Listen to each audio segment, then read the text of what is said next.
తెలంగాణలో కాంగ్రెస్ ప్రభుత్వం ఏర్పడడంతో ఆ పార్టీ శ్రేణులు ఫుల్ జోష్లో ఉన్నారు. మరికొద్ది నెలల్లో పార్లమెంట్ ఎన్నికలు ఉండడంతో మెజారిటీ ఎంపీ స్థానాలపై కాంగ్రెస్ హైకమాండ్ గురిపెట్టింది. అయితే రేవంత్ రెడ్డి ముఖ్యమంత్రి అవడంతో తదుపరి పీసీసీ ఎవరు అనేది చర్చ జరుగుతుంది. ఇప్పుడు ఇంతకీ పీసీసీ ఏ వర్గానికి ఇవ్వబోతున్నారు? పీసీసీ ఆశిస్తున్న నేతలు ఎవరు? Have a look.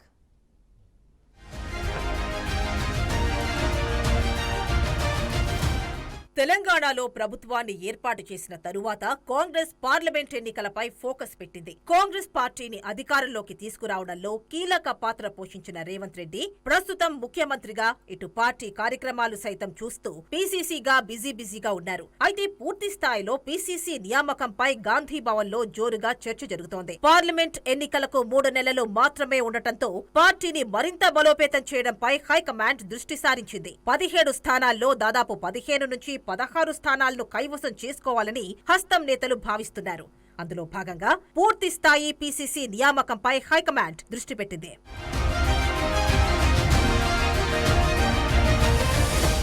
అయితే ముఖ్యమంత్రిగా రెడ్డి సామాజిక వర్గానికి చెందిన వారు ఉండటం, డిప్యూటీ సీఎంగా ఎస్సీ సామాజిక వర్గం నుండి ప్రాతినిధ్యం వహిస్తుండటంతో పీసీసీ పదవి బీసీలకు ఇవ్వనున్నారనే చర్చ జోరుగా జరుగుతోంది. పీసీసీ ఆశిస్తోన్న వారిలో బీసీల్లో సీనియర్ నేతలైన మంత్రి పొన్నం ప్రభాకర్ గౌడ్, మధు యాష్కి గౌడ్, వర్కింగ్ ప్రెసిడెంట్ మహేష్ కుమార్ గౌడ్, అంజనీ కుమార్ యాదవ్ల పేర్లు వినిపిస్తున్నాయి. పీసీసీ బీసీలకు ఇస్తే బీసీలకు న్యాయం జరుగుతుందని భావిస్తున్నట్లు తెలుస్తోంది. అప్పుడు కాంగ్రెస్ పార్టీ సామాజిక న్యాయంలో సమ ప్రాధాన్యత కల్పిస్తుందని, ఎన్నికల్లో కూడా అన్ని వర్గాల వారు అండగా నిలబడే అవకాశం ఉందని చర్చ జరుగుతోంది.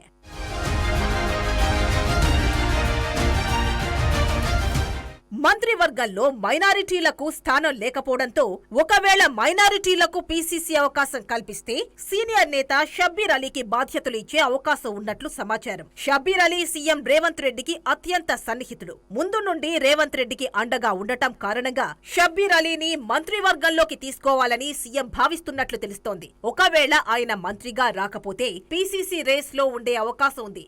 వారితో పాటు గతంలో పీసీసీ ఆశించి ఎన్నికల్లో ఓటమి పాలైన జగ్గారెడ్డి, జీవన్ రెడ్డిలు సైతం పీసీసీ ఆశిస్తున్నట్లు సమాచారం.